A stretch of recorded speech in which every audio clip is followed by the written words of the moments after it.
O livro de Deuteronômio é o quinto livro da Bíblia e o último livro da Torá. Depois do êxodo do Egito, Israel ficou no Monte Sinai por 1 ano, fazendo uma aliança com seu Deus.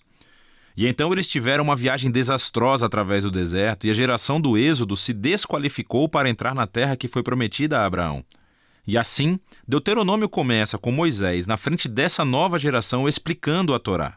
E é a partir daqui que o conceito e a finalidade do livro são revelados. Deuteronômio é uma série de discursos de Moisés, onde ele chama a próxima geração de Israel à fidelidade na aliança com seu Deus. No centro do livro está uma coleção de leis, que são os termos da aliança entre Deus e Israel.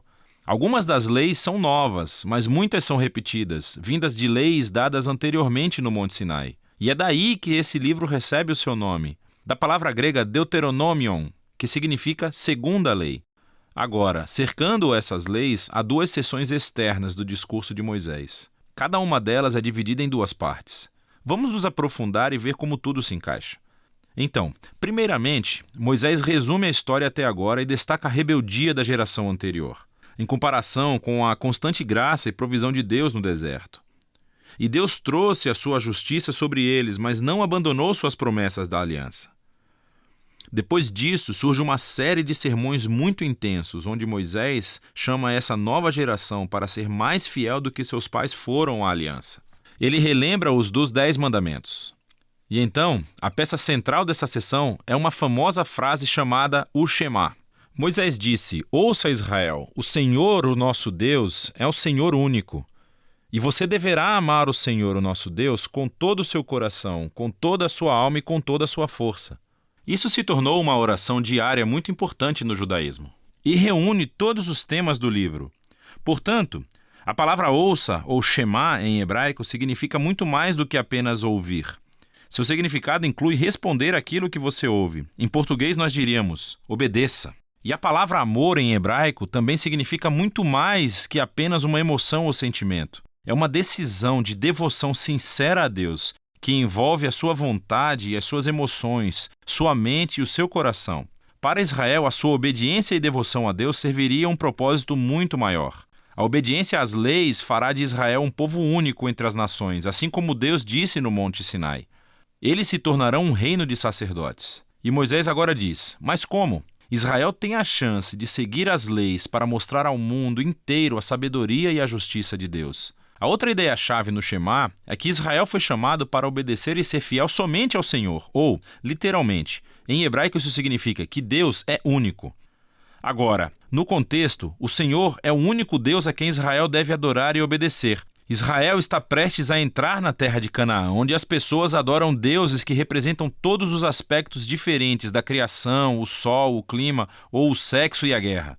E na opinião de Moisés, adorar esses deuses degrada os humanos e destrói as comunidades.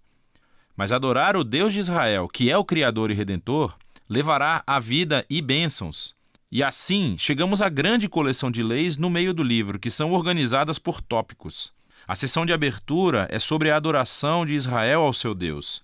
Eles deveriam ter um templo central, onde somente um Deus seria adorado.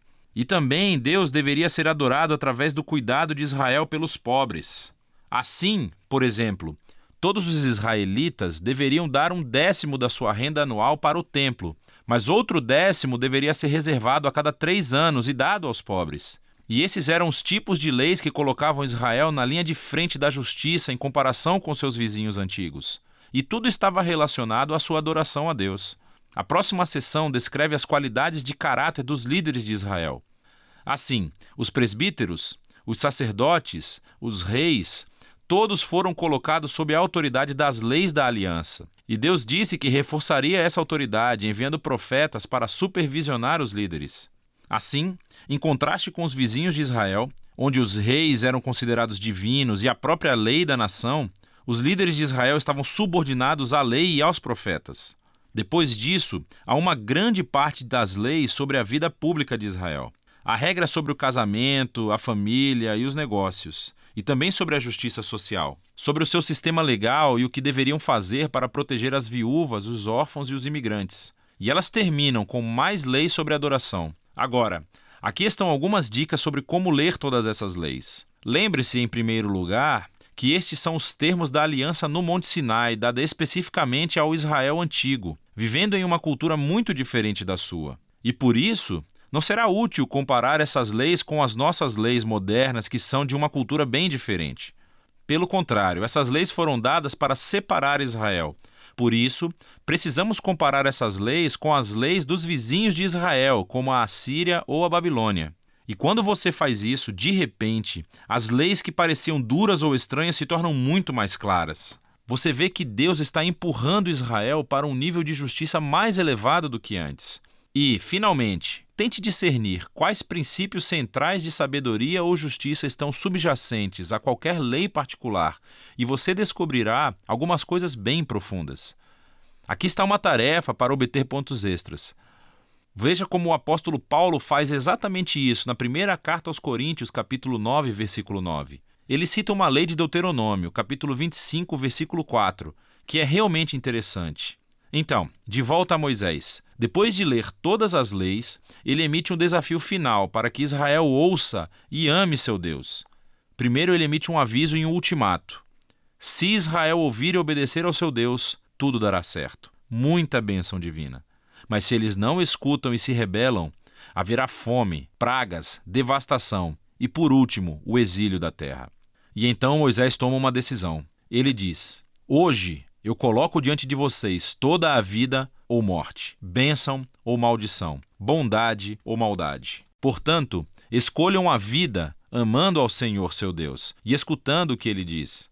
Mas então Moisés diz: sei que depois que eu morrer, vocês vão se rebelar e se afastar de Deus e sofrer o exílio. O que é meio deprimente, mas, novamente, ele já convive com essas pessoas há muito tempo e fica claro que as suas esperanças não são muito altas. Mas nem tudo está perdido, diz Moisés. Um dia, quando Israel estiver no exílio, Moisés diz que eles poderão voltar para o seu Deus, que, em suas palavras, circuncidará os seus corações, para que possam amá-lo de todo o coração e alma, e para que possam viver. Essa é uma metáfora vívida, que diz que algo está fundamentalmente errado com o coração de Israel. É teimoso e duro, e é a mesma coisa que está errada com o coração de toda a humanidade. E isso vem desde a rebelião no jardim.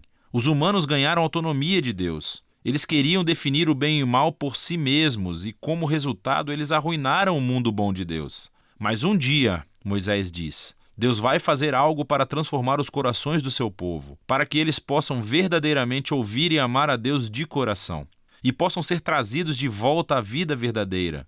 E esta é a promessa mencionada pelos últimos profetas bíblicos, Jeremias e Ezequiel, a esperança de um novo coração. Então Moisés termina o seu discurso com um poema de advertência e depois de bênção.